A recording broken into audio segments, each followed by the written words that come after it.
Ayan po mga kabida, isang magandang oras sa lahat at welcome po sa aking channel. Ito po, magbigay lang po tayo ng reaction po mga kabida, no? Dito ho sa article po ng Ang Balita Ngayon, ano po?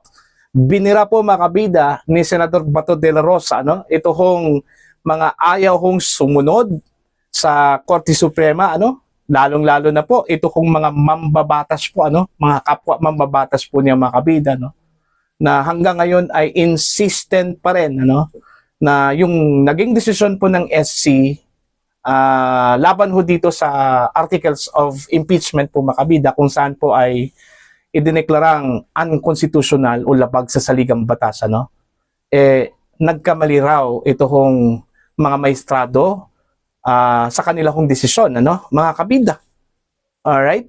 Kung maalala po ninyo, isa po sa mga kumontra po dito, ito pong House of Representatives po, ano, mga kabida.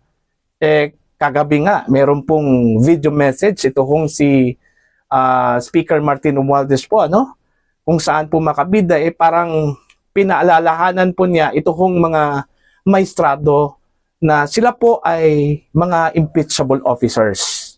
Okay? Pinaringgan po niya ito, ano, mga kabida, na sila po ay mga impeachable officers at maaari po silang ma-impeach. Okay? Isang mensahe na po yon, ano, mga kabida. Pero bigla ho siyang kumambyo at sinabi po niya na itong kontra po ng House po mga kabida, no, dito sa naging desisyon ay hindi daw ito pagsuway sa Korte Suprema, no, mga kabida. Subalit ito daw ay in-exercise lang po nila yung kanila hong karapatan. At malinaw daw sa saligang batas po mga kabida, no, na ang House of Representatives meron pong exclusive power po, ano, para ho mag-initiate ng lahat po ng mga impeachment proceedings po, ano. Okay, laban ho sa mga impeachable officers, kagaya na lang po mga kabida at kabilang po dito, ano, ang mga maestrado po ng Korte Suprema, ano po. Wow! Ang sagot po dyan mga kabida ni Senator Bato de la Rosa, para kayong mga Diyos na. Ayaw hong magpatalo, ano? Mas matindi pa po kayo sa Korte Suprema, ano po. Diba? Eto, babasahin ko lang po. Ito hong balita, no? Mula sa Ang Balita Ngayon, mga kabida, ano po.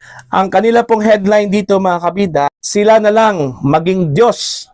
Senator Bato, binira ang mga ayaw sumunod sa Korte Suprema sa kaso ni VP Sara. Ayon. Ito yung kanila hong article po mga kabida, no? Matapang na binanatan ni Senator Ronald Bato de la Rosa ang mga kapwa mambabatas na umano'y patuloy na iginigiit ang impeachment laban kay Vice Presidente Sara Duterte kahit idineklara na itong unconstitutional ng Korte Suprema. Sa panayam ng DWIZ, iginiit ni De La Rosa na malinaw ang pasya ng Korte Suprema at dapat itong igalang. Yun ha, yun yung keyword po niya. Dapat po itong igalang po mga kabida. Alright?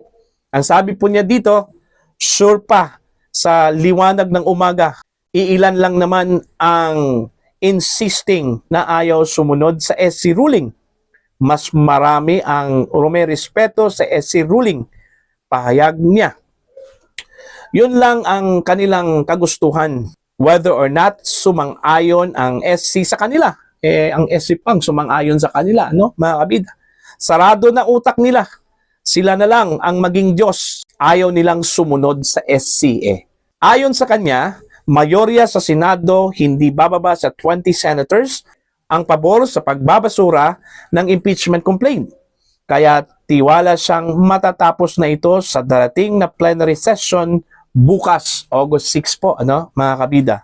Iginit pa ni De La Rosa na may ilang senador na gustong maghain agad ng motion to dismiss noong unang araw pa lamang ng impeachment proceedings. Ngunit pinakiusapan muna na bigyang daan ang mga pro at anti-impeachment na makapagbasa sa 97 pages ruling ng SC. Ano? Hindi rin pinalampas ni De La Rosa ang resolusyon ni Senator Kiko Pangilinan na humihimok sa mga senador na hintayin muna ang motion for reconsideration ng Kamara bago magdesisyon. Una, sinabihan tayo na dapat di mag-decide ang impeachment court sa constitutionality of complaint. Antayin daw ang SC. Ngayon, may SC decision na di na naman susundin. So, iba na ang habol ng mga ito. Gusto lang ma-impeach si Inday Sara. So, yun yung naging banat po mga kabida, no, ni Senator Bato de la Rosa, ano po, dito ho sa napaka-insistent masyado na mga mambabatas po, lalong-lalo na po dito ho sa House of Representatives, ano? Kasi ho, parang ayaw hong bumitaw dito, ito pong house po mga kabida, no? Kahit na po unanimous po yung naging desisyon eh. Kasi ang tingin po nila ay parang niyurakan po mga kabida ng SC, ito hong exclusive powers po ng Kamara de Representantes po, ano, mga kabida, na mag-initiate po ng mga impeachment proceedings, ano po, no? Sa tingin po nila mga kabida na out of the power and mandate ito hong SC. Yung sinabi po nilang overreach na raw, mga kabida, ano po. Okay? Kung maalala po ninyo, doon po sa video message po ni Speaker Romualdez po kagabi po mga kabida, no? May dalawang punto po, ano, na kanya hong niraise po doon. Unang-una po, yung pag-file po ng motion for reconsideration po ng Kamara ay hindi daw ibig sabihin po na sinusuway na po nila ang Korte Suprema, ano po, no? Okay? Bagamat ang kanilang ginawa po mga kabida ay in-exercise po nila yung kanilang karapatan, ano? Para ho maghain po ng motion for reconsideration, and at the same time po, gusto ho nilang mas strengthen daw yung democratic system po natin at ito hong constitution po mga kabida, ano po, no? Pangalawa po, may nabanggit po siya dito, ano, parang parinig po, ano, ni Speaker Romualdez sa mga maestrado na ang mga maestrado daw ay mga impeachable officers at pwede raw silang i-impeach po mga kabida, no? Okay? Yun yung sinabi po ni Speaker Romualdez po. Pero ang dami hong nag-react po dito ng mga abogado, ano? At isa na po doon mga kabida, ito hong si Attorney Mark Tolentino. Sinabi po ni Attorney Mark po mga kabida, ano, na hindi ho basta-bastang ma-impeach ito hong mga maestrado po ng Korte Suprema. Kasi kailangan po meron pong grounds, ano? At posibleng isa sa mga grounds na gagamitin daw ng mga tutol po sa naging desisyon po mga kabida, no, ng SC, ito hong betrayal of public trust. Ngayon, kung gagamitin po yan nila mga kabida, paano ho nila masasabi na nagkaroon po ng betrayal of public trust po ang SC?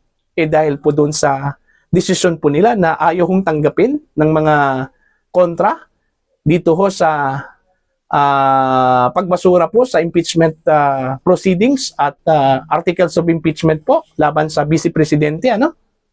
Sino ba sila na magsasabi po mga kabida na mali po yung desisyon po ng SC? Ang bukod tanging institusyon lang po na binigyan ng authority po ng konstitusyon po mga kabida na mag-decide at mag-interpret po ng batas, lalong-lalo na po ito kung saligang batas po natin, ito lang pong Korte Suprema. At wala na pong iba mga kabida. Diba?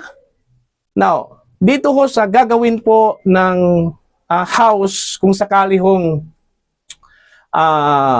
ibabasura ulit ng SC, ano, yung kanilang motion for reconsideration. Kasi, gaya ng sinabi ko po kanina mga kabida, dami hong mga abogado na nagsasabi na malabo na raw, ano, ito hong desisyon na mabaliktad.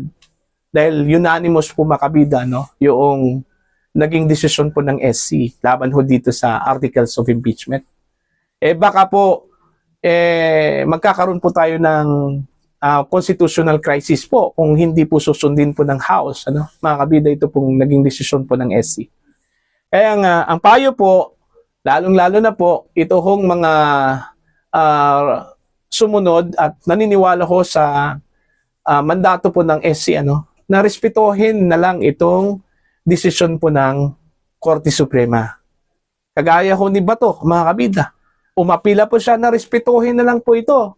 Huwag hong maging Diyos.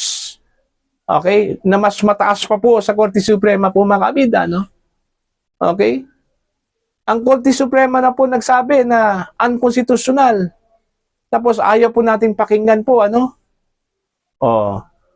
Kasi po, iba kasi yung kanila hong gusto. Ang kanila hong objective ho dito, hindi po accountability po, ano, mga kabida. Kailangan hong matanggal si Vice President Sara Duterte sa kanyang posisyon. At hindi na po pwedeng tatakbo uli.